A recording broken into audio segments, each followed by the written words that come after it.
What is it about this lousy Washington Commanders team that gives the Eagles fits? I cannot figure it out, but I guess it doesn't matter. I know all of you are thinking the same thing. The Eagles do survive, however. They win today 38-31 in D.C. Welcome to the Lehocky Eagles postgame show. We are live from Ocean Casino. I'm Mike Missinelli with my cohorts Derek Gunn and the All-Pro number 59, Seth Joyner. Lot to process in this game, but let's focus first of all on the turning point of this game, and it came in the fourth quarter as the Eagles got a tying touchdown to a wide-open Devontae Smith, and then they get the big turnover they've been looking for all day on a Reed Blankenship interception of Sam Howell. Otherwise had a great day. They turned that into a touchdown by Julio Jones, and that was really all the points they needed to win this game. There was some silliness at the end where the teams traded touchdowns, but guys, another survival against the Commanders. And D-Gun, listen, you gotta answer this mystery for me. Why this team that couldn't beat the Giants or looked terrible against the Giants last week can play good football against the Eagles? You know, Mike, historically, there's always that one team that seems to have that other team's number, whether they win or lose. And Washington is that team for the Eagles. For whatever reason, the Eagles are Washington's Super Bowl. Now, we analyzed this game all week, and all I'm thinking is the Eagles are going to rack up 7-8 sacks. If the Giants can get 6 on Sam Howell, the Eagles' defense is going to get at least 7 or 8. They got, what, 1? But it was the timely one. So I'll give them the timely sack. It came at the end of the game. Yeah. I mean, they pressured him a little bit. They hit him a little bit, but they didn't get the sack on. I mean, he looked like Joe Montana, the guy in this game. Mike, the Eagles lose the first down battle. They give up 472 yards of offense to Washington. They lose time of possession. They don't barely run the football. Washington beats them in the running game. And yet the Eagles are on the winning side of the ledger. But, Mike, you know what? When you look at this Eagles team, each and every week, for the most part, except maybe the Tampa Bay game, it's not the prettiest play football, but it's winning football, Mike. They find a way to win games. They come up with the big plays when they have to. A.J. Brown, Devontae Smith, Dallas Goedert, somebody's making it, DeAndre Swift, somebody's making a big play. Jalen Hurts, big throw. It's just something about this team. You can knock them down, but you cannot count them out. Yeah, you know, and I think we take that for granted most of the time. Seth, you know, I'm listening to people here at Ocean Casino, and the Eagles have won the game, and they're lamenting, well, what about that secondary? I can't believe this. So you know, the way that the Commanders started this game was an easy formula. They were going to throw short passes to move the football that way. And so how did the Eagles allow them to do that? Well, you know, the same thing that the Eagles, the game plan looked the same as the first game. And I think that's why, you know, they were able to put up another 31 points on them all over again, is because the Eagles' mode of operation is to play off with your cornerback and try to let your DBs, well, try to let your defensive line get there and get pressure, you know. So all game long, Sam Howell's standing back there throwing the ball on rhythm and throwing them on time because they're not disrupting the routes of the wide receivers. They're not getting up and challenging people at the line of scrimmage. They're just playing off. You know, you can't play against a team like that. Sam Howell's proven to you in the last time you played him that he could do this. And even when they got into their zone situations, you know, there's a difference between dropping to a zone, dropping to a landmark, and looking at the quarterback, and dropping to a zone, but being aware of what players are around you and matching up with the players that's around you. And what I saw the Eagles linebackers at the second level of the Eagles defense do today is that they would drop to a landmark, and they're looking at Sam Howell, and Sam Howell is throwing the ball to the right or to their left because you got guys that get behind that second level, and he's just peppering them just everywhere that you can turn. The Eagles have got to figure out a way to develop, you know, a system of zone match so that they can match up with some of these wide receivers in some of these situations, because, you know, if not, that's going to be the blueprint. And when you start playing against these better teams, you got the Cowboys next week. You come back off of that, you got Kansas City. You got Buffalo. You got the 49ers, and then you got the Cowboys again. Those passing attacks against this style of defense will get them beat more times than not if they don't figure out a way how to shore things up quite a bit better than they did today. I mean, to your point, it was not a pretty win by any stretch, and I'm just as miffed about this as to why it is Washington gives them so much more of a headache than any other team in the National Football League. The Eagles are really a mystery team because I don't think one week carries over to the other. Like, we're looking at this like, oh, they got secondary problems. Like, next week they may come out and look completely different and be sharp as hell. So I don't know how to react to this team. But let's react to Sam Howell, first of all. He went 39 of 52 for 397 and 4 touchdowns today. Good Lord. He was sacked once, as we talked about before. It was a big sack. But you're talking about a guy who had 40 sacks coming into this game. He sacked 40 times. He was on pace for an all-time NFL record, and he decided, or the staff decided, we got to get this guy to get the ball out of his hands quick.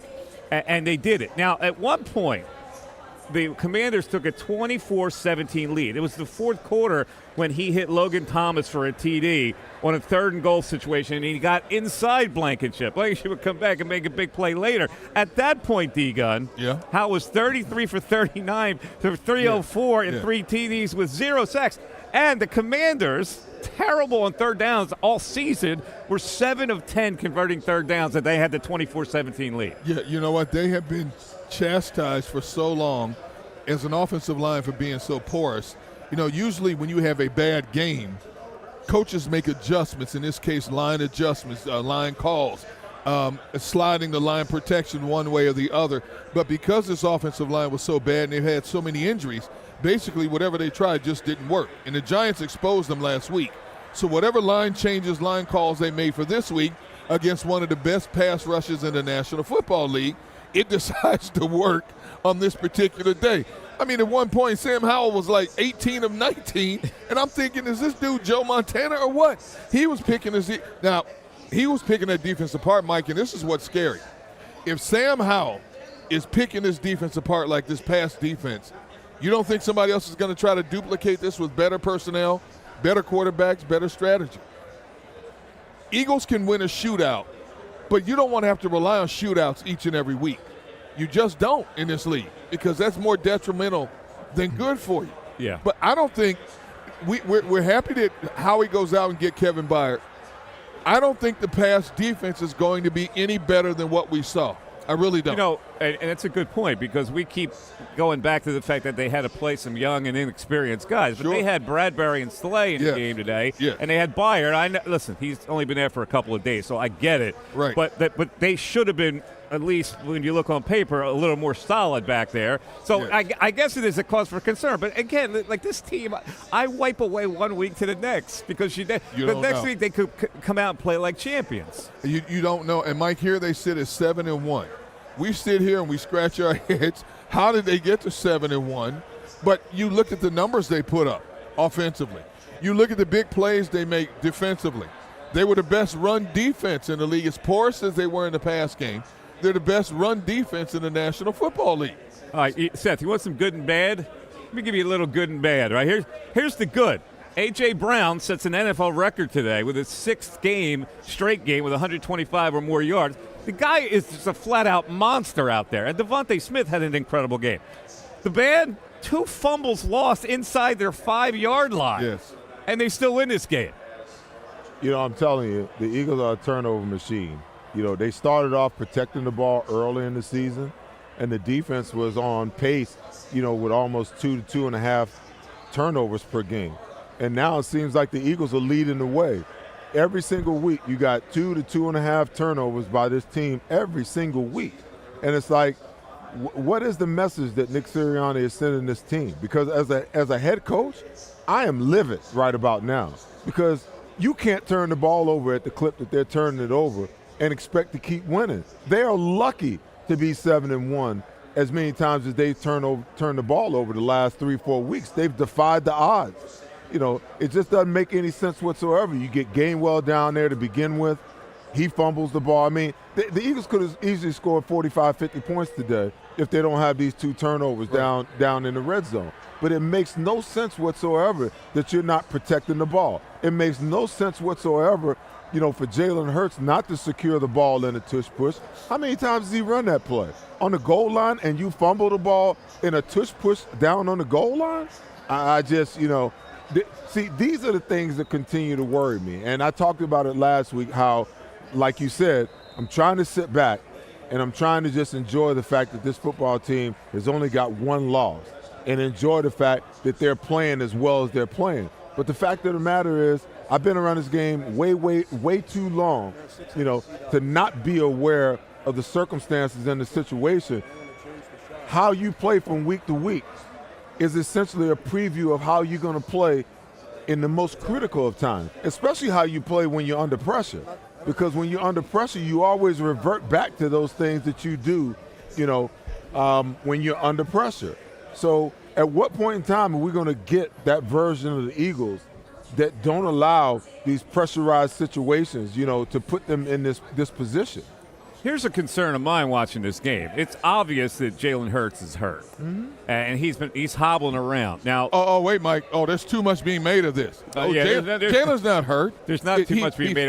Listen, I see why the Eagles want to bury this. Yes, I do too. But he's obviously hobbled to the point where he wasn't interested in scrambling out of the pocket today. And I wondered, Seth, if you see that as a defensive coordinator, do you not just come with heat all the time? He sat back there. He was able to hit guys like A.J. Brown with some time. And, in fact, at one point, it was late in the fourth quarter, he was 15 for 15 for 228 and 3 TDs when he targeted A.J. and Devontae. So every time he targeted was a completion because he sat back and was allowed to deliver that without the threat of him being able to run out of the pocket. And I was surprised that Washington didn't put more heat on. Listen, I'm one of those people. Listen, first of all, they couldn't do it because A.J. was torching them. You can't bring pressure unless you've got a guy that you can put him on A.J. and say, okay, you got him, and we're not worried about it. The truth of the matter is it didn't matter whether it was, whether it was Forbes, or what's the other guy's name? Kyle Fuller? No, St. Juice. St. Juice, yeah. It doesn't matter, either one. Neither one of those guys could cover him one-on-one, so you can't put those guys out on the island. The minute that Jalen Hurts sees it, you saw in the 4th down situation. He went deep with the ball and got the PI, where he should have been trying to get the 1st down. But anytime that he gets that matchup, he's going to his number 1 guy. He also needs time to do that. Yeah, so but I'm saying maybe you don't give it. Because other teams, you see how they've wanted to go after Jalen Hurts, get on him quick. And I think the Redskins kind of they had a golden opportunity, and they pulled off of that concept. Well, I will say this. Washington did bring a number of blitz packages. Eagles' offensive line and the running backs did a great job of stepping up and stopping that blitz and giving Jalen Hurts a few extra seconds to throw. That was a huge difference between success and failure in this game. A number of times Washington would try to bring a safety or corner up in the middle. Somebody was there to meet him. They would try to bring a pressure from the edge. Somebody was there to stonewall him. So that Eagles front did a very good job of keeping heat off of Jalen Hurts. They're going to have to do that consistently the rest of the way. Mike, I don't mind Jalen Hurts playing the game from the pocket the way he did. Well, you've been talking about that all year. Listen, I think the only way that he puts up these types of numbers is from the pocket. I don't want to see him run. He still had he still had 4 carries today for 6 yards, and in my mind that's too many. Because how many of those, okay, so you had the 2 tush pushes, and he had one real scramble, okay? I don't want to see him run the football. That's what you got running backs for. Yeah, but the idea that he can run the ball, I think, is really important when you're trying to defend him. And if you look at the tape here and he's hobbling around, this can't come quickly enough. I get it. And even though he's hobbled, there's still going to be times and there's still going to be situations in games where the only opportunity that they're going to have in that moment and then in that time is for him to take off and run. But I would rather him play from the pocket, and I would rather them have to prepare for it and not see it, and then as a surprise you spring it on them and they use it where they have to use it. but I want him playing from the pocket. I do not want to see my quarterback in Jalen Hurts out there running all over the place and you call him, 15, 16, run plays for him a game. It's just you're asking for trouble. The fact that he had 4 carries for only 6 yards is direct indication that something's wrong. Absolutely. Because those 4 carries in the past would have been for 35, 40 yards, okay? So coordinators are going to start picking on this up. Watch them start scheming him a little bit different. Now that they know that he's reluctant to run, you're going to see you still got Steve Spagnuolo coming up. You got Dan Quinn coming up. These coordinators. Dallas's defense is coming after him. I'm telling you that right now. They are one of the fastest fronts in the NFL. They're going to force the issue with Jalen in a lot of different ways. And I can't wait to see how the Eagles offense responds to what Dallas tries to do against them next week. There were a couple of passes that we were talking about Sam Howell, but there were 2 really glaring drops in this game where he didn't deliver the football to Terry McLaurin. Now, a good pro receiver probably makes both of those catches, which would have helped him. That drive stalled because of that. Right. But I thought by the end, Howell got a little skittish. He didn't deliver those balls on time the way he had delivered most of them. I think once he threw that interception, it changed his perspective because he went out there and played a near flawless game up to that point. In a crucial situation, in a tight game like that, all of a sudden, anything after that, you want to be a little bit extra cautious, which causes you, number one, to miss that window of separation, or number 2, hold the ball a little bit longer for a defense to get to you. Now, he made a beautiful throw on that touchdown at the end to get them within 7, a meaningless touchdown. But after that, you could tell there was a little bit difference in terms of how he delivered the ball down the field after that. Seth, they ran the ball 4 times in the first half. I know, like, you look at that number and you go, they actually started to run it a little bit in the third quarter. They made it a point to run the football. I don't understand how those kind of things happen.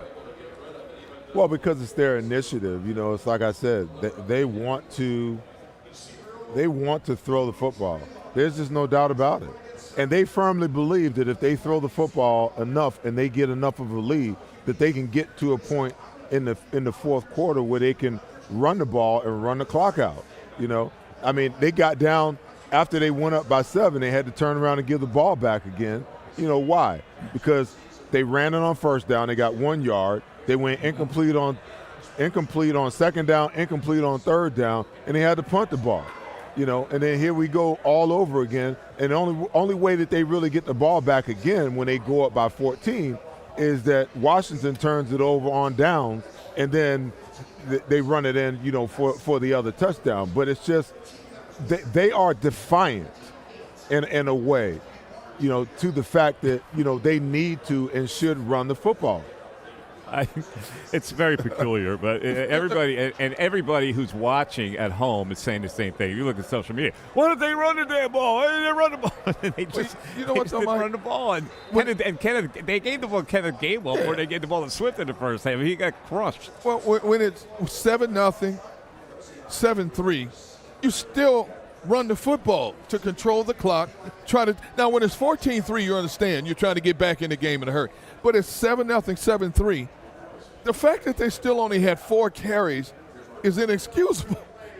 I don't understand this because they have the offensive line, the running backs, to pound the stuffings out of a lot of defense, and yet this team will play into a defense's hands in a lot of cases. Can I share something with you guys? Somebody sent me something about Kenneth Gainwell and his fumble, and at halftime he was actually on his phone arguing with somebody via text about something that they said on social media about Kenneth Gainwell was? Yeah. I mean, I got the Instagram post right here on my phone. So my thing is, and I tweeted it. I'm over the Kenneth Gainwell experience. I just am. I don't understand what the Eagles' fascination is with him any longer. I really am not. I feel bad for Boston Scott, because I think that Boston Scott can be a viable option for this team. Not only will he stick his face in there and will he protect, but he runs the ball well. He catches the ball well out of the backfield, D-gun. And I just feel like they want Kenneth Gainwell to succeed so bad? Because he's a draft pick. I don't care, but he's not productive. All right, let me ask you this then. What are you seeing from Kenneth? Because let's be honest, us, as well as everybody across Eagles land last year, love the Kenneth Gainwell we saw down the stretch into the playoffs. He's not giving you that level of play right now. So what is he missing then that we're not seeing from him? Because I still think he runs with the same style. I think he catches with the same style. I think he blocks with the same style. So what is it that you're seeing that I'm not seeing from his overall game? Well, I seen him miss the block last week, that almost got Jalen Hurts killed. So first of all, neither one of our top two backs, neither one of them protect well. Neither one of them can block all that great. Boston Scott can do that. Now, you talk about what is he not doing? He's not producing. How many times do we get down on the goal line or we're down in the red zone on first down and they turn around, they hand the ball to Kenneth Gainwell, 0 yards, okay? Now, I realize the guy's got to open up something for him, but there's no production there. What kind of production? We've seen him catch one ball today and do something productive. The rest of the time, zero. And then you got Boston Scott, a guy that can play and can be productive, and you don't give him no run. I'm a Boston Scott fan. It makes no sense to me. I need to back the truck up here for a second, because you said something that I'm trying to hard to process. You're telling me that he's responding to a fan saying something about his ability on the field on a cell phone? At halftime. At halftime. Oh, at halftime. In the locker room. In the locker room. He's looking at his Instagram. Mike, wait, hold it. You covered the NFL for a really long time. I'm going to tell you something, Mike. I'm not going to say any names, but through the years, when I've asked players about certain injuries or something like that, I've had players text me back at halftime in a game and give me an answer to a question that I have. Now, I did it initially as a joke just to see. All of a sudden, I look down at my phone. I'm having a conversation with somebody at halftime, and in most cases, it was in a losing situation when they were behind. So instead of talking to their coaches going over stuff, they're talking to me back and forth about I can almost like buy that because you're respected and they're giving you information that is that they're not arguing with a fan. No. I know. about you their you shouldn't have anything to do with the phone. Your phone should be locked away. I understand. I'm not that old school, but I got to think that coaches, he's got it right there. Like, wouldn't coaches prohibit? Can they prohibit something like that? I'm stunned by this. They should have a rule against it. Mike, I don't understand. Don't say anything, but just take a look at it. But he's replying to a fan. Unbelievable. I can't. Unbelievable. Unbelievable. I'm stunned by that. I really am. And that's got to be some kind of a story for somebody that comes to see him. Rashad Penny. Calling Rashad Penny. Listen, man. I can't get over it. It's my thing is the only reason I bring that up because it's like, where's your focus as a player? Is my deal. When you're on the field, like this is your livelihood. This is what you do for a living, and you're so concerned with what everybody else has got to say. If you're not focused on the field, then what plays into that a little bit of, what's going on in the locker room at halftime? How can you be focused on what it is that you're supposed to be doing when you're worried about what the hell somebody's saying about you on social media somewhere? It makes no sense to me. This is the most stunning thing I've heard all year that we're doing this show. Really, I can't believe it. I want to clear something up here because I don't think TV did a good job of clearing this thing up. After the touchdown to Julio Jones, there was a penalty or an illegal hit. And we're thinking, well, that would bring the ball to the 1 yard line. Why wouldn't they go for two there with a tush push, which is unstoppable? And then he went to a commercial, and we're talking about it, and one of our guys, Bill, said, well, they'll probably take that penalty on the kickoff. And I go, why would they do that? But as it turns out, to clear it up, they picked up the flag. Right. Because we thought the same thing. Had that ball been set at the 1, you don't have a question that they would have tried to go for two there, right? Well, considering what we saw in another tush push, I don't know, Mike.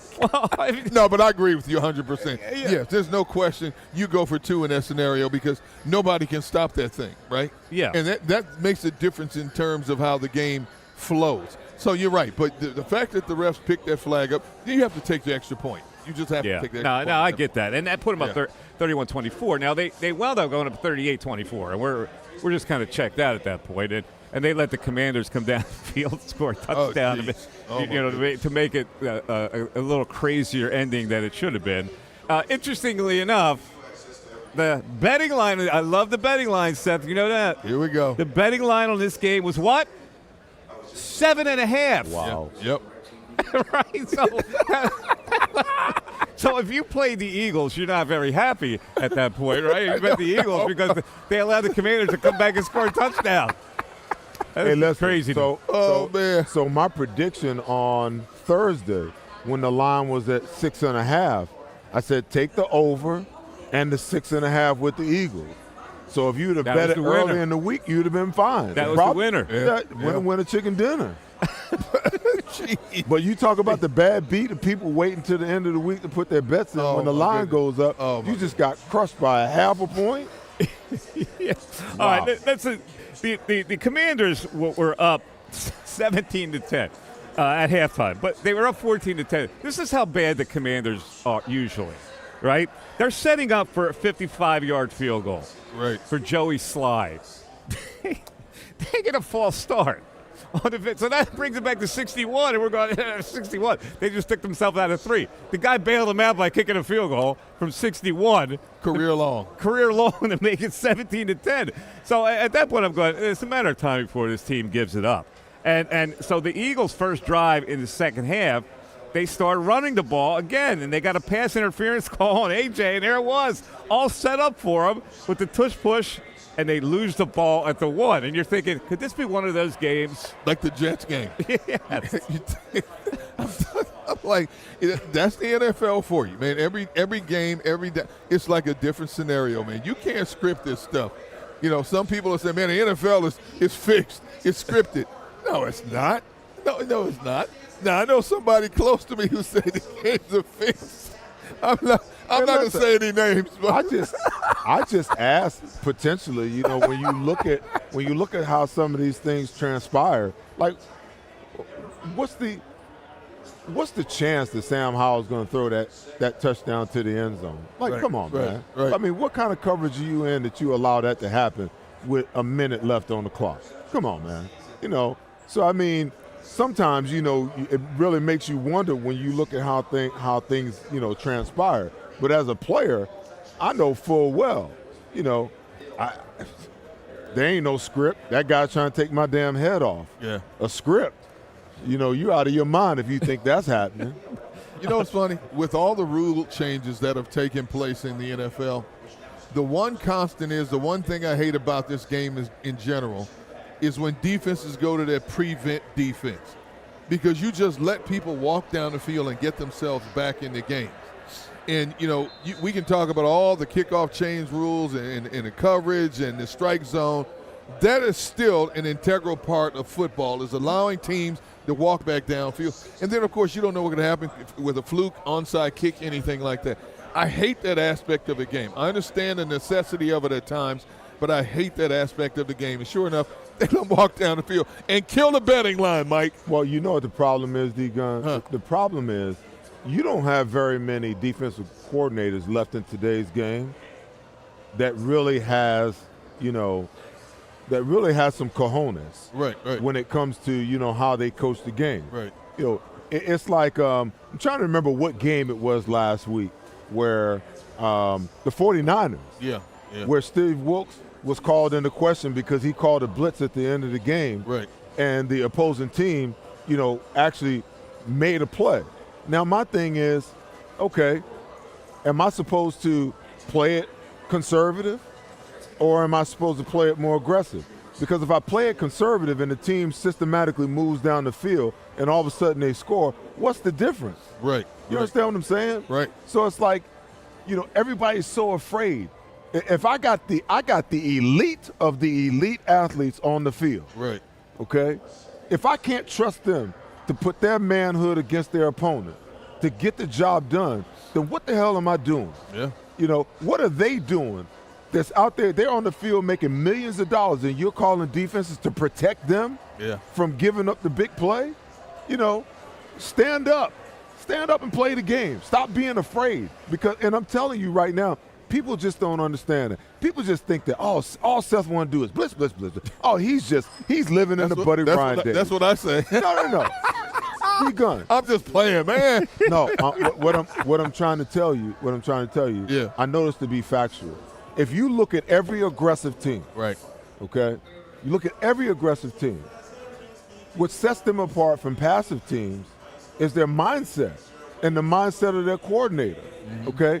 I've played for overly aggressive defensive coordinators, Right. aggressive coordinators, and very passive coordinators, Right. okay? So Buddy Ryan was overly aggressive, Bud Carson was aggressive, and Greg Robinson, my last year in Denver, was extremely passive. He had the benefit of being passive because our Broncos offense scored 28 points on average Right. per game. Right. So it's a lot easier to play defense that way. But my aggressive coaches, we were a more aggressive style defense because their mindsets was that way. Right. They called it that way. They expected us to play that way. And because they expected us to play that way, we had that kind of aura and that kind of energy about ourselves. When you call games passively and your defensive coordinator has a passive mindset, that filters to the team. You always say that, you always hear the team takes on the image, or it takes on, how the head coach or how the coordinator, it takes on his image, okay? So if your mindset is passive and your mindset is, you're always in protective mode, you don't think that filters to your players and your players play that way? Right. When I see James Bradbury and I watch Darius Slay, I watched two guys that were Pro Bowl cornerbacks last year. Look nothing. They look like a shell of themselves right now. You want to know why? Because I feel like the mandate for them has been to, hey, don't get beat deep. We may blitz every once in a while, and we're mixing up some coverages and whatnot, but we don't want to get beat deep. Don't even talk about it, man. Just go out and play. All right, we're going to take a 45-second break here, and then the great Mark Farzetta will join us as we continue to we still have we do? Okay, all right. Well, we're going to stay on for Not a problem. But Farzi's coming. I've been told it's going to take him 6 minutes to get from the slot. He's probably got a sandwich in his hand somewhere. He's probably eating some pasta or something. All right. Man. Hey, did you see Kirk Cousins tore his Achilles? Yeah, he's done. Done. Oh, really? Yeah. Wow. Well, it's a good thing the team didn't trade for him. Anyway, so let's go back to that second half when they fumbled the ball away, and we're thinking, okay, the Eagles will bury him here. They're at the 1. Right? I was Washington going to get out of there. They wound up getting out to the 20, and we're threatening to move it even further. But they get your boy Covey gets a 25-yard punt return to give him great field position again, and they don't challenge, by the way, right in front of the Redskins bench. Yeah. They don't challenge a play that Devontae Smith did not catch. He got the ball hit the ground, and Rivera wanted the officials to get more time to look at it. We're looking at it like we saw it on replay. He didn't catch that ball. Catch the ball. How do you not challenge that? Right, they don't challenge it. So the Eagles get a break on that. They have the ball, and then Hurts hits AJ at the pylon for the TD. I'm telling you, this dude is unlike a lot of receivers. He might be the most unique receiver in the league because his hands and his body are so strong. Those catches that he makes, that he takes out of the grasp of people. The coverages aren't bad on him at that point. He just rises up, Seth, and snatches it. Well, listen, it's a unique thing when you have a wide receiver, D-Gun, that's able to adjust to the ball in the air the way that he can. There's not a lot of guys that can do that. A lot of guys, if you don't put it right here on them, or if you don't put it in the basket, on a over-the-shoulder throw, they can't adjust to the ball. That's a unique skill set, to be running a route and be able to judge the ball in the air and be able to judge whether, I got to dive because it's too long, or I got to come back to the ball if it's too short. A lot of guys can't do that. It's like in baseball, a center fielder being able to track the ball off the bat. They know whether they need to get a jump on it or whether they need to get back. And what A.J. Brown does a phenomenal job at, A.J. tracks the ball while it's in the air. So while the DBs are so afraid of getting beat that they ain't even trying to look and find the ball, A.J. is adjusting to the ball. That second touchdown, they had him double covered. He came back, got the reception, and fell into the end zone. And I'm pretty sure the DB coach over in Washington is like, what in the hell we got to do to stop this guy? Like, dude, he's Superman. You can't stop this dude. His hand radius and his hand strength, it's unbelievable. When you look at some of the snags that he makes, one thing to have a big body, and that's difficult enough for most DBs to cover. But you couple in the fact his tracking ability of a ball, his hand strength, it's unbelievable. It makes him the ultimate weapon. He may not be the fastest wide receiver in the game, but he is doggone for sure one of the most difficult receivers in the game to cover. No doubt. Listen, the Commanders had a 7-0 lead in this game way back when. And the Eagles started using their RPOs in that next possession. But they stall out. A 3rd and 10, they throw a flat pass to Swift. Again, we look at these third down calls sometimes, and we're probably too hard on the offensive coordinator, but that play was a lousy play.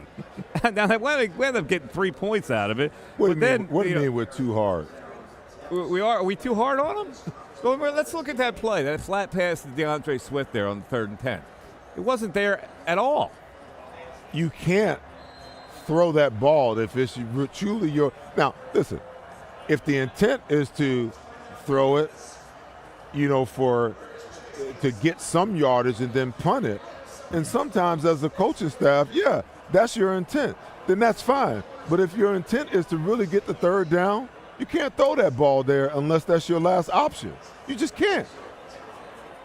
Yeah, and fortunately, they got bailed out by Jake Elliott, who bails them out all the time. 51 yards makes it 7-3. Washington's next drive, they get the ball right down the field, and Jahan Dotson had a big game, 113 yards for Jahan Dotson, the pride of Penn State University, and he beat Sidney Brown in the slot for the TD, and we're going, ooh, that's not good. Sidney Brown's going to have growing pains here, and he's gave up a touchdown in the slot. Jahan Dotson doesn't get a lot of notoriety because he plays second fiddle to Terry McLaurin, but Jahan Dotson is a very good receiver.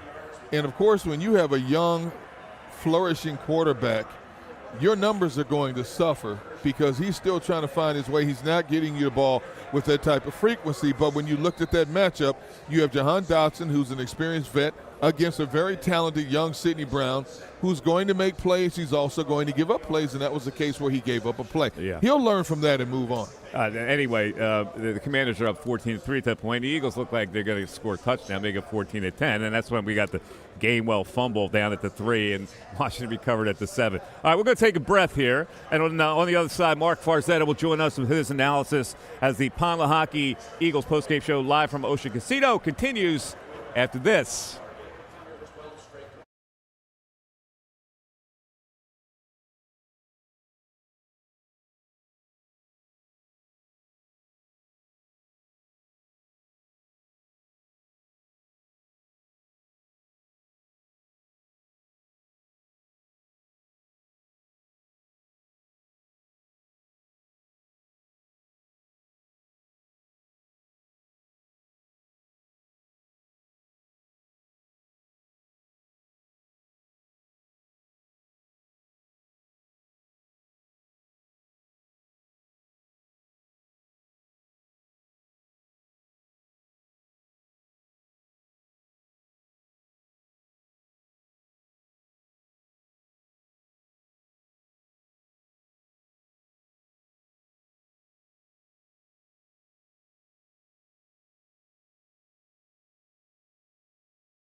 that, man. Yeah.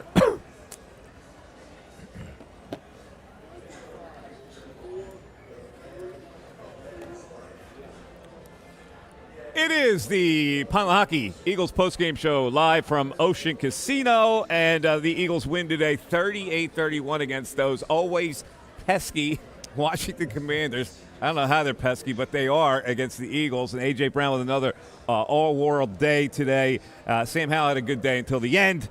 But the Eagles get another victory as they play one more week before the bye.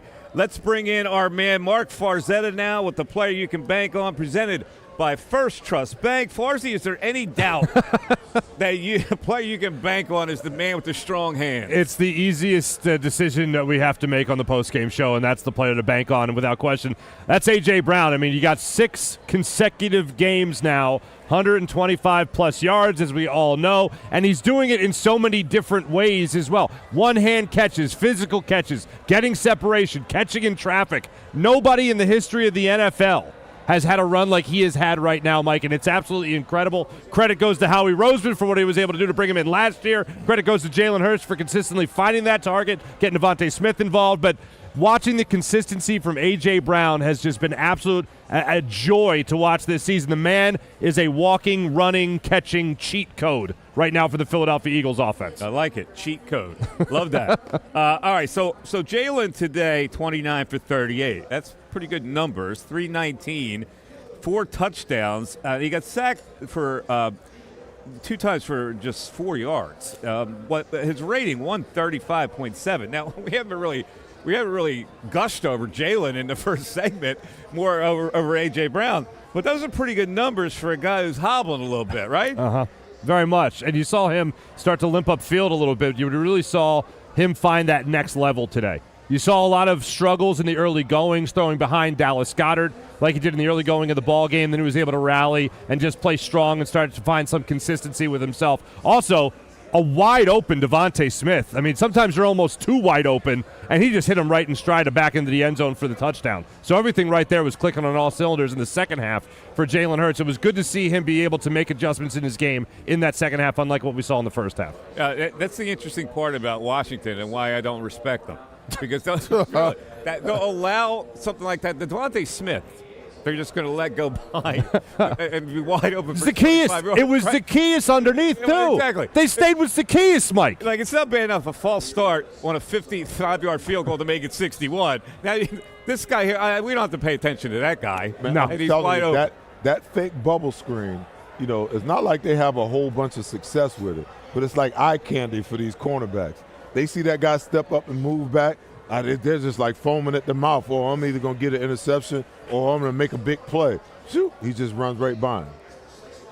D-Gun, we didn't talk much about Jalen. Now, we focused on the fact that he's got this knee situation now where he's hobbling, but he delivered 38 passes today. And, the thing about him is when he's on time with it, when he's in the pocket and he's delivering right away, it's a completion. Absolutely. It's amazing.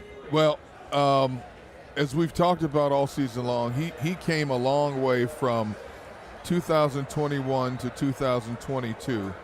And even though his overall game is not as smooth this year as we thought it would be, he's that much smarter in terms of what to do with the ball, when to deliver the ball. And I know people will look at the numbers and say, well, look at his interception rate is so up there. Several of those interceptions were not his fault. Ricocheting off people, going through hands. You have to take that into consideration. Statistically, it still goes in the book as a sack. But I think he's even smarter this year than he was last year.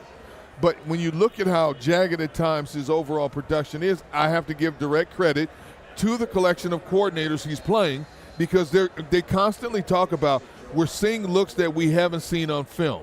So the coordinators are doing everything possible they can to slow this thing down. They have a marginal amount of success, but in big moments, Jalen still finds a way, and that's what you want from your franchise quarterback. It doesn't have to be perfect all the time, just when we need you the most. They got a little more balance in the second half set. They did run the ball. If you don't count the Hurts carries, they did run the ball 16 times in the second half after only running it 4 in the first half. So at least they made an effort, right? That started with the third quarter. I don't know why it's so difficult to make that adjustment where they have to go into halftime and say we need to run the ball more.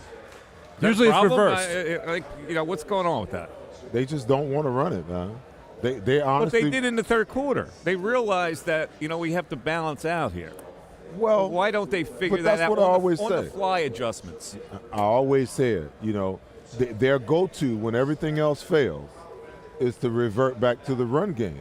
But my problem is, after you've shown your hand that you want to throw the ball, but in the passing game isn't working, and now you got to go back to the run. Well, guess what teams are going to do? Teams are more prepared for it at that point in time, opposed to you being able to establish, a running game early and put that doubt in the defense's mind. And then now when you go back to your passing game, now you've got some kind of balance, and you're coordinating your pass plays off of your run plays and your run plays off of your pass plays. It just doesn't make any kind of sense to me that their mindset is to just, we're going to come out and we're going to throw it all over the map because we're better than you are. Because at some point in time, you're always going to be in a situation where the pass game is going to create a situation where you need the run game. And I mean, you can talk about Washington's defense all you want, but against the rush, they rank 23rd. Against the pass, their defense ranks 27th. So they're pretty balanced, as bad as they are defensively, in both categories. So why would you just attack one area opposed to being able to attack both areas? And now you can put them in a situation where you can dictate to them, okay, we're going to make you drop the extra guy in the box. Now that you got the extra guy in the box, now we can go play action and we can throw it anywhere we want to. But they're just coming out. They don't care whether you're in single high or two high or playing quarters. They're just going to throw the ball, come hell or high water. It makes no sense to me. So let's look defensively now. I want to switch to coins here. They didn't really get to him. They didn't really get to Sam Howell. Sam Howell now in 2 games against the Eagles, folks, has an average rating of 107. He was 100 the first time they played him. He was 114 today, 39 of 52 for 397. And he did get sacked once at the end and gave it up on an interception later in the game when he got a little jumpy. What was the deal with them not getting any pressure on him today? Oh, man, listen, if you're not going to get up and challenge people, then you're not going to get pressure. I get sick and tired of people talking about, the D-line, we didn't get pressure early on. Well, listen, if you're going to play off, you're going to play zone coverage where the quarterback can get a pre-snap read as to what you're doing, well, Sam Howell may be young, but he's also smart. He's smart enough to see, okay, well, I got everybody bumping over here, but I got this cornerback that's 7 to 8 yards off the ball, So what is he thinking? He's thinking if they're playing zone, they're rotating up over here, playing cloud coverage over here. That means the guy's got to run all the way out under this wide receiver, and this cornerback's playing off. Well, I can raise up and throw out or a slant route there all day long, and there's nothing they can do about it. Same thing in the zone concepts. If you're not getting up and back as far as your linebackers and your safeties are concerned, guess what? The quarterback is like, okay, well, they got 2 high safeties. They're probably in cover 2. If they're in cover 2, he knows where to go with the ball in cover 2 before he even asks for the ball. So it's easy to play quarterback if you're not disguising things and not moving guys around to make the quarterback actually think. And it doesn't take a Patrick Mahomes to do that. Sam Howell can do that. He proved that today. 397 yards. I tweeted at halftime. I'm like, is Sam Howell that good? Is he really that damn good? That's the Eagles he is. Now, today, I give him credit. And the game plan was to get the ball out of his hands quickly. That was the game plan the first time they played him. Right? They ran the ball a lot more the first time. I understand that, but they did nothing to adjust to how they were going to be attacked this time. They came in with what seemed like the same old game plan. Well, we're just going to rely on our front 4, our front 5 to get pressure, and they didn't get there. Why? Because Sam was getting the ball out of his hands again, 2 to 2.5 seconds into the play. Farzy, how you feeling about the Sam Howell concept? Well, if you were to tell me before the game, the Eagles were going to get a sack on Sam Howell until late in the fourth quarter. If you're going to tell me before the game that Sam Howell was going to have a 114 passer rating against you on a day like today, I would say the Eagles are going to lose this game, unfortunately, in a shootout fashion. Fortunately, Jalen Hurts, The team rose to the occasion, scored 3 touchdowns in a 7-minute span in the fourth quarter, got a huge interception by Reed Blankenship, who overall did not have a great game today, but did come up with the big interception. I would have told you they would have lost the game, but the fourth quarter obviously played out a lot different. And we say this about mediocre teams a lot.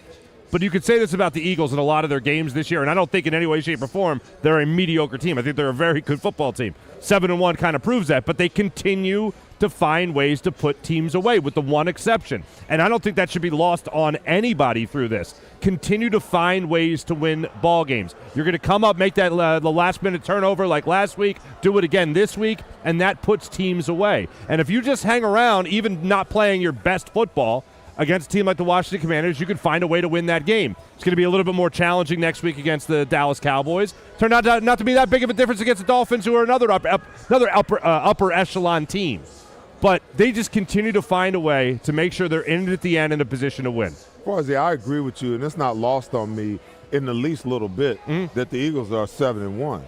Okay, I think sometimes I'll look in the chat and I see what people are saying. I think people don't get it that, it's not our job to be fanboys up here. It's our job to analyze what we saw and talk about the game and the shortcomings or the, the outstanding play that you see. It's not lost on any of us, and I think we all, to a man across the board here, we want to see the Eagles do well. There's no ifs, ands, or buts about that. But I think at the end of the day, we'd be remiss in our duty, D-Gun, if we sat up here and talked about everything being, candy and roses. It's just not. And I keep saying that in an imperfect game, we're expecting this team to play at some level of perfection. And it's just not going to happen because the game is too imperfect in that way. But, it's just I look at them offensively and I look at them defensively, and sometimes it's almost like they take turns. The special teams, believe it or not, the special teams, with the exception of the 37-yard missed field goal by Jake Elliott that could have meant the difference between them staying undefeated or not, I think the special teams is the one team that's played with some kind of consistency.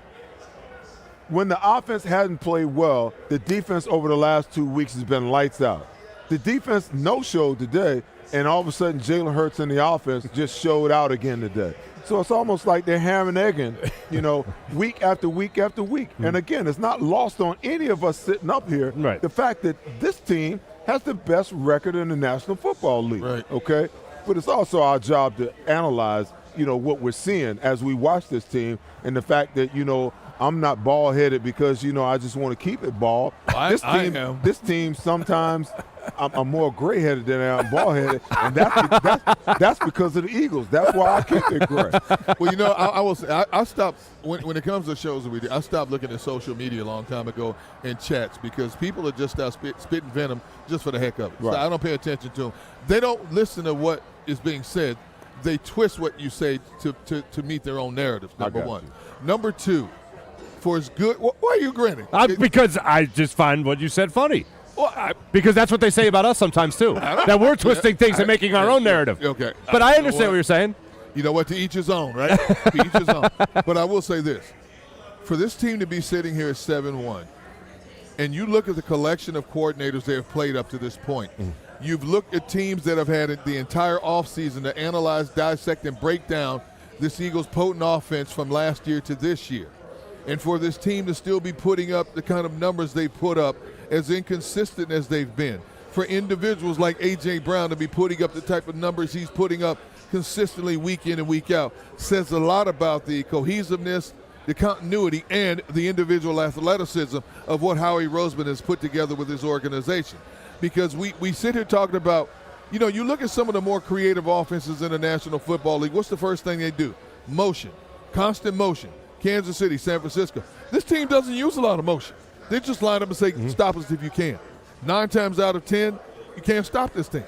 By the way, you two have had it easy on social media over What, here what we mean easy? compared to me. I What? could write a 900-word or page textbook on hatred. To be honest, and Farsi knows what I'm talking about. I haven't been in Sports Talk Radio for a while. You thrive You on have that survived. stuff. You and Seth are just getting a little taste of it. Oh, I don't care. It don't bother me at all. I could care less what they say, what they think. I could care less. Well, I think one of the big miscommunications here, to go to the point of arguing after about a 7-1 team, is we're not talking about a team that's 7-1 necessarily. We're talking about a team and how they're going to stack up against their standard. To put it to Jalen Hurts, and right now their standard is a Super Bowl. To at least contend and get to a Super Bowl. Sure. That's what we're measuring it against. It's not whether or not they're going to beat the Commanders in Week 8 of the season. It's how they play now, and will that stack up against the upper echelon teams, and how are they going to compete for a Super Bowl? Because that's the bar that they've set for themselves. And I think that's the most fair way to look at it. Right now, record-wise, they're still very much in line to get back to that Super Bowl. Exactly, yeah. Compared to the rest of the competition in the NFC.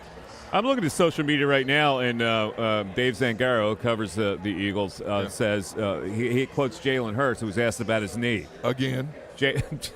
Again. Jalen said, and I quote, "I'm here."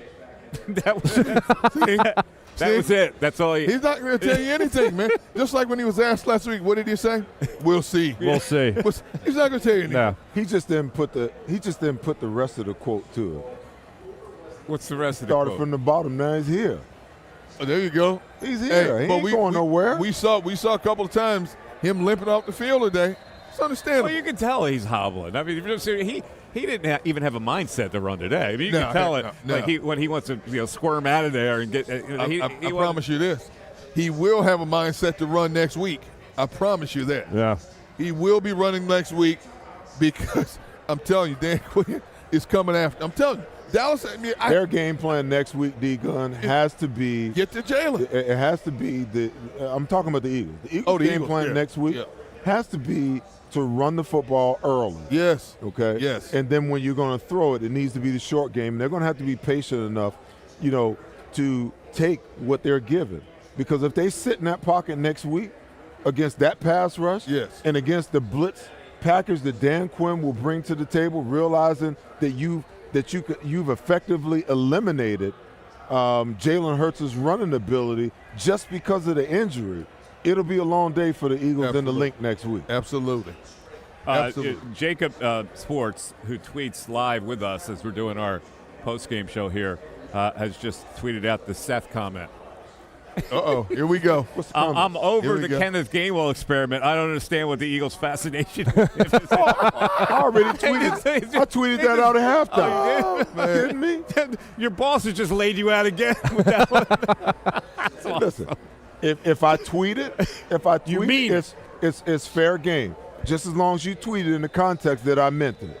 I don't have a problem with it. I get it. All right. I am. Well, like I'm over the throw experiment. it out there. I'm over the He caught experiment. 6 passes today. I don't care.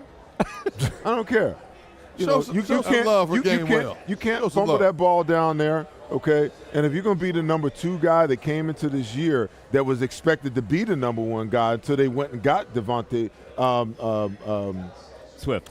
Swift, can you imagine what conundrum this team would have been in if they hadn't have made that change? How many times do you think Swift carried the ball today? Probably 16 times. Exactly. That's his number. You cheated, didn't you? No. No. You got it right in front of you. How many times? What? Listen, I don't have it right there in front of me. Look at what I got.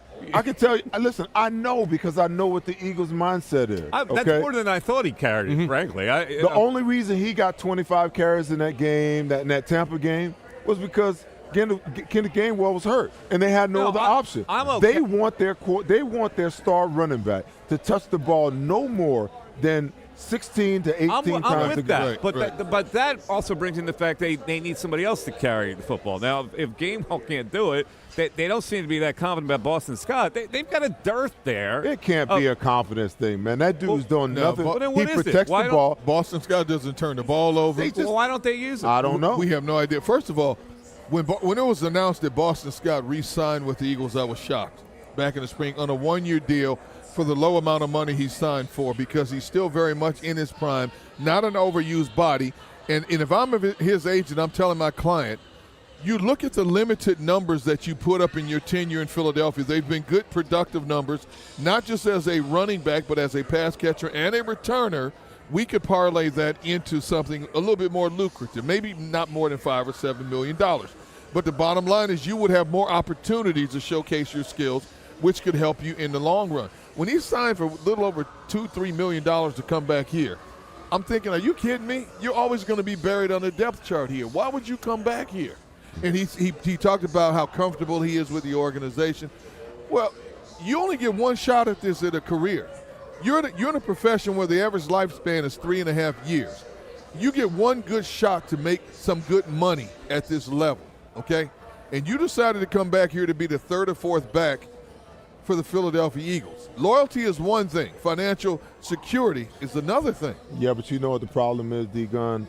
You know, when you pigeonhole somebody into thinking that the best that they can do is right here, that their best option is right here, then you know what begins to happen? Yeah, as a player, you know, I say it all the time. The greatest asset that any player in the National Football League can have is confidence. Yep. Okay, it's the number one thing, because when you get to this level where there's only 1,696 of you in the entire world, okay, everybody's got talent and everybody's got skill and everybody's got ability. But I think what separates the great players from the average players and the average players from the just all right players is your self-belief. How much do you believe in yourself? How much do you think that you can be the guy? You understand what I'm saying? Self-worth. Exactly. Yeah. You know, so when you get a guy like Boston Scott, who's been here his entire career, you know, and the team, the organization is pretty much sending a message to him as, you know, you're third best.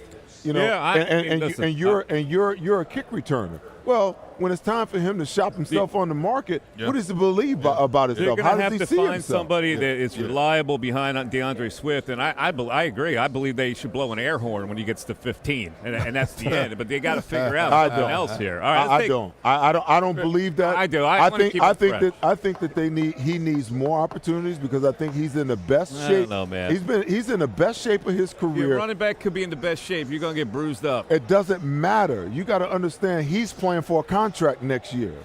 Okay? Yeah, but you can't grind him up. You don't have to grind him up. You didn't grind up Miles Sanders last year. Well, you gave him opportunity. I'm okay 15, 16. You're not? No. Okay. No. And I also believe he needs 20 to 25 touches a game, and Boston Scott needs to get that other 10 that Kenneth Gainwell isn't giving you the production for. All right, let's take a quick break. On the other side, Kayla Santiago joins us with the Diamond Debate as the Lehocky Eagles postgame show continues live from Ocean. Back after this.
You are watching the Lehocky Eagles postgame show. We are live from Ocean Casino as the Eagles win today 38-31 over the pesky Washington Commanders. You know what next week is? Yep, Dallas Cowboys at the Link. It is now time for our Diamond Debate with Kayla Santiago, who joins the panel right now. Kayla, first of all, what are you wearing today for us with the great people from Mark's Jewelers? I'm wearing some beautiful jewelry. Of course, the holiday season is coming up, so if you want to get some really, really nice jewelry, make sure you go to Mark Jewelers. We got the bracelets, the necklace, the earrings, and a little bit of everything here today. But we're going to head over to our Diamond Debate. And, Mike, I'm going to start with you on this. I know you guys touched on the running backs just a little bit here. The trade deadline, it is coming up. Do you think that the Eagles should look for a running back? Do you think that Boston Scott should be the number 2 running back? What would you do in this situation if you're Howie Roseman? That is a really interesting question. And you know, we just talked about the lack of depth that they have, at least in their minds, behind DeAndre Swift. I got to be honest with you. I wouldn't be surprised to see they haven't had another running back, D-Gun. I mean, yeah, at this point, you're not getting a great running back, and nobody's going to make that available. But I assume you would have to get a little more depth if you're not going to use Boston Scott. And Kenneth Gainwell has not really produced for you. Rashad Penny's in mothballs. They clearly are not going to use him. So what do you think about that? I'm thinking that maybe. I would like to see them elevate Boston Scott to number 2. I think he has proven his mettle in the National Football League. He's very difficult to defend because he's so small. He gets behind those big linemen. He's very quick, very strong. You can't arm tackle. He's got a good pass catcher. I think it's time for them to admit their mistake and demote Kenneth Gainwell to number 3, elevate Boston Scott to number 2. Now, knowing Howie Roseman like I know him, if there's 2 areas he might be looking to identify to strengthen up, it's the running back and to get some depth on that offensive line. So any and everything could happen between now and that 4 p.m. deadline on Tuesday. But I want to see Scott elevated before you go out and bring somebody else in off the street and push him further down the pecking order. But let me ask you this, though. The Eagles base a lot of what they do on what they see probably in practice. And I know they don't practice hard anymore. There's something that they don't see in Boston Scott, or do you think it's because Gainwell has the pedigree of being a draft pick? I don't even know if it's the pedigree at this point. I think it's the fact that the Eagles have to show that Gainwell was a worthy pick. When you look at some of the mistakes they've made in higher draft picks through the years, granted, over the last couple of years, for the most part, they've gotten all of their picks right. But go back to Jalen Reagor. Go back to names like the Jaquan Jarris, who's second-round picks, first-round picks. They're going to push him. They're going to push this narrative as far as they can. But I think the difference we see in Howie Roseman today compared to what we knew years ago is he gets to a certain point, and then, whether directly or indirectly, he admits, okay, we made a mistake, and then he moves on from it. I don't think he's at that point yet with Kenneth Gainwell, but I think it's slowly creeping in that direction. Seth, if you think they get the run game a little bit more consistent, do they try to move that a little bit? Because although we haven't liked what we've seen from Kenny Gainwell today, they're also not really giving all of them a lot of opportunities to get in rhythm. Yeah, I don't, to your point, I don't believe that the running game is really a focal point for them. I think the running back is more, that position is more of a focal point for how they can utilize that guy in the run game. And you can just go back and look at the targets between last week and this week. The targets as far as the running backs are concerned have gone up over the last 2 weeks. And to D-Gun's point, I think along the same lines. Yeah. I think Kenneth Gainwell has more to do with the fact that they drafted him in the 3rd round, the fact that they made the decision to let Miles Sanders walk away because they felt like Kenneth Gainwell could be the guy.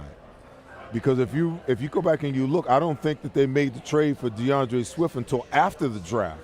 So they went through the draft process and realized that there wasn't anything worthy where in that pecking order of what they had as far as draft picks were concerned to just add another guy. So they went out and they said, hey, we can get DeAndre Swift, for a 4th round draft pick, then, hey, we'll go and do that. So the Kayla's question, you're saying no, they would not be in the market at the trading deadline to add somebody. Listen, we keep hearing things about, Derrick Henry I don't think that Derrick Henry is your answer. His running style and the style of offense that we run do not go hand in hand. No. Yeah, that's probably not going to happen. You know, so Yeah, I don't think it would. Unless they're depth chart running back. Yeah, I mean, that's not going to happen. I mean, listen, Rashad Penny, for all intents and purposes, is a smaller version of Derrick Henry. Derrick Henry is a one-cut running back. Rashad Penny, when we saw him in the limited amount that he played, right now at this point in time, he doesn't have to burst. He doesn't have the ability to run zone and stretch it and cut it back. He's a one-cut running back, just like Derrick Henry. You know, so if they don't see enough in Rashad Penny to say, okay, let's figure out whether he could be the guy, you know, then why are you going to go out on the market and bring in a bigger version of that? Yeah. And then you turn around. What is out there that's actually worthy of trade bait at this point in time? What's out there that's bigger or different that you can actually trade and go and bring in? Doesn't make sense. But here's the thing: D-Gun, are they more comfortable throwing the ball to Gainwell than they would be to throw the ball to Scott? And that's the reason why he's in there. Because they threw to him 6 times today. I would have to say yes. You know, well, that matters to them, I guess. I guess it does matter to them. We can say what we want to say about Kenneth Gainwell as a running back, and to Seth's point from earlier in the show about how he's not hitting the hole, he's not running with the same type of authority. Kenneth Gainwell does have this ability to get in open space. Kenneth Gainwell does have pretty good hands. Kenneth Gainwell is not a game changer, but he can help you game manage. That's his best attribute. My only question to that, has Boston Scott proven himself? Yes, he has. Has he proven himself? Yes, he has. To not be able to catch the football? Is Boston Scott a 3rd-round draft pick? I understand that. But they're going to push that narrative. Come on, Seth. I understand. They're going to push that narrative forever until they can. But my thing is, you know, my thing will always be predictability. Yes. Okay? Yes. You can't sell me on the meritocracy of the National Football League and then turn around and have a guy that's, for the last 3 years, proven that he can't do it versus a guy that proven that he could do it. Right. And right. you're gonna put the guy that's proven that he couldn't do it in front of that other guy just because you drafted him in the 3rd round? Then you just poo-poo all over the whole point of meritocracy in the National Football League. You're going to tell me that favoritism doesn't exist in the NFL? No, I'm not saying it did in your era. I'm not saying that it's not. You know, I'm a prime example of it. Right. I had a guy that was drafted in the 2nd round in front of me. Yep. Okay. And over time, that guy proved that he couldn't do it. Right. Yet I proved that I could. So me as an 8th-round draft pick, I always look back at that situation and say to myself, damn, I could have been a 2nd-round draft pick. Sure. Because that guy proved that he couldn't, and I proved that I could as an 8th-round draft pick. And at some point in time, Buddy Ryan and the rest of the organization said, you know what? This guy's proven that he could. We're going to admit that we made a mistake, and we're going to let that 2nd-round draft pick walk away, and we're going to ride with the 8th-round draft pick. Because Buddy was able to give the finger to the owner. Yeah, well, that too. But that's not the same situation. But that goes to what I'm saying.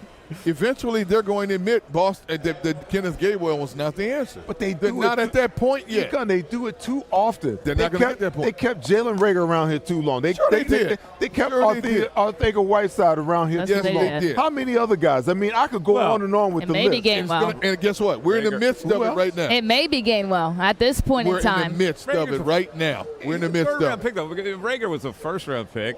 You could how did Boston Scott get here? Arthur-Whiteside was a 2nd-round pick. What is Boston Scott's pick shouldn't pedigree? be that important, should it? It depends. It depends. Why? A lot of teams value a 3rd-round pick as much as they do a 2nd-round pick. Those early middle-round picks are valuable picks. You can't just build a team around a 1st-round pick. No, I get Mike. that, but I'm just saying the priority. Reagor, I could see. I mean, they would have been humiliated with a 1st-round pick going down like that, right? Yeah, I mean, listen, I think right now the thing about the Eagles, too, you look back in 2017, they get Jay Ajayi right before the trade deadline.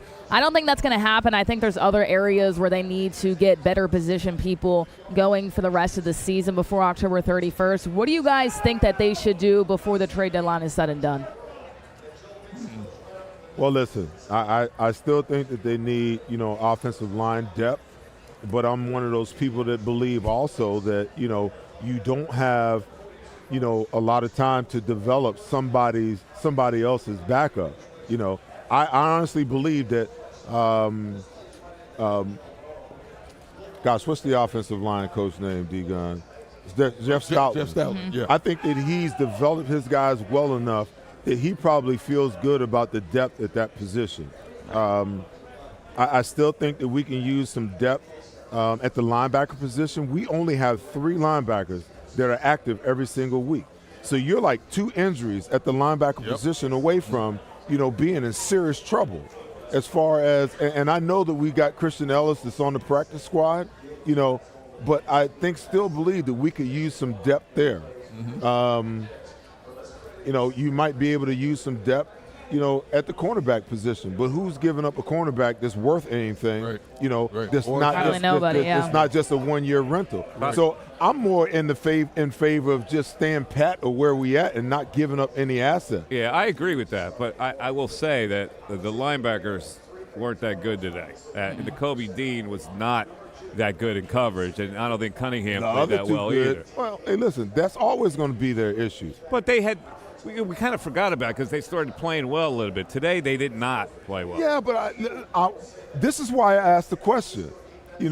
When the Kobe Dean comes back, okay, do you put him right back in there? Or do you let these guys who have been playing pretty darn well just keep playing? Morrow and Cunningham. Yeah, because sometimes what happens is you kind of upset the apple cart and you upset the confidence of players when you pull them out and put another guy in. The Kobe Dean is showing me absolutely nothing since he's been back. He was a liability in coverage today. 100%. There's no question about the tight end just beat him like a drum today. There's no question about it. But you know what? Covering the tight ends for these linebackers has been an issue all season. It will continue to be an issue down the road. Now, it's hit or miss in a lot of cases. Sometimes they play well. The majority of the time they don't again when it comes to covering the tight ends. There are a lot of linebackers in the NFL that have problems covering tight ends. That's one of the weaknesses on this Eagles team. It's just that their front pass rush pressure disguises a lot of deficiencies they might have on the back end. They got exposed in the back end today in the pass coverage. But you go back to last week, for whatever reason, the type of pressure and the way they played against Miami worked for them. They come back and play a lesser opponent offensively, and they get exposed. Here's one of the strategic changes that I would like to see the Eagles either make or play with, because what teams do is they go 3-by-1, and then they turn around and they take that number 3 wide receiver, because you always count from the outside in, 1, 2, 3. That's normally the tight end. He's normally attached. So what they do is they take him and they either put him in the slot or they put him out wide, and they take the wide receiver and they move him to the 3 spot.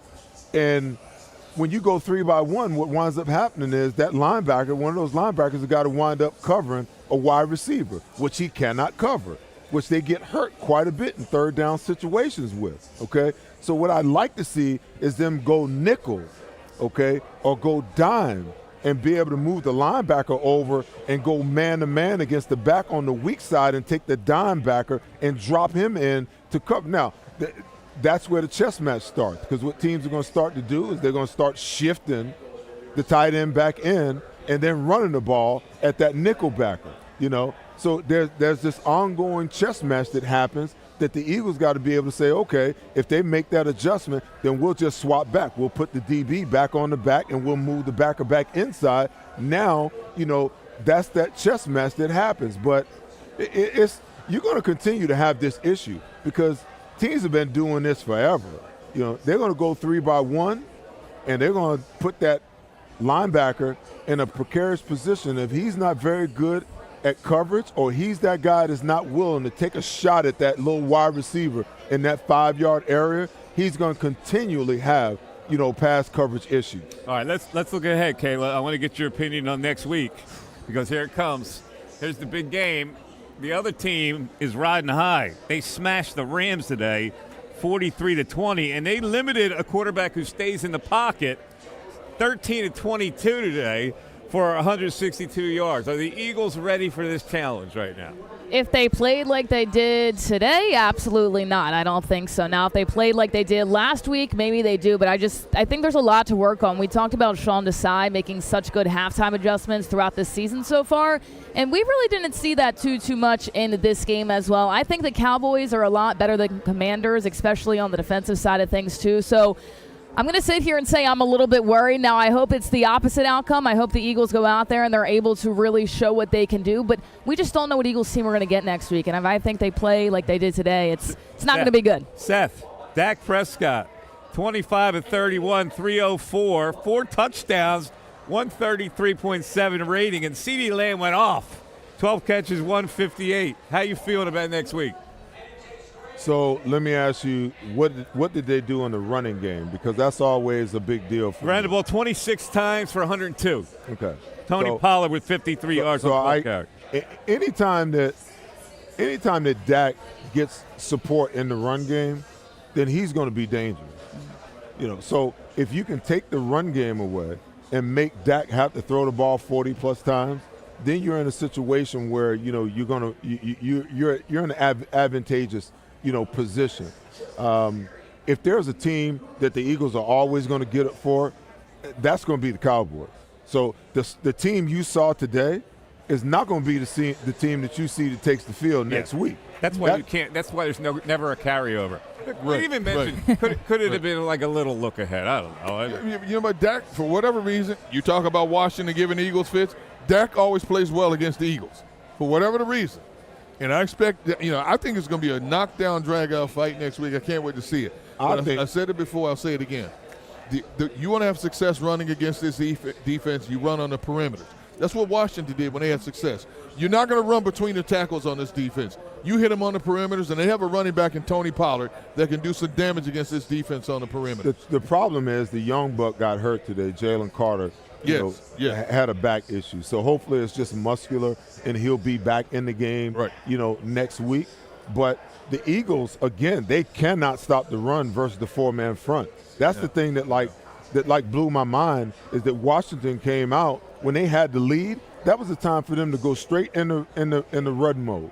And until you could force the Eagles to get out of that 5-man front and out of that 4-man front into a 5-man front. They just did not run the football. All right, it'll be interesting to see what that line is next week.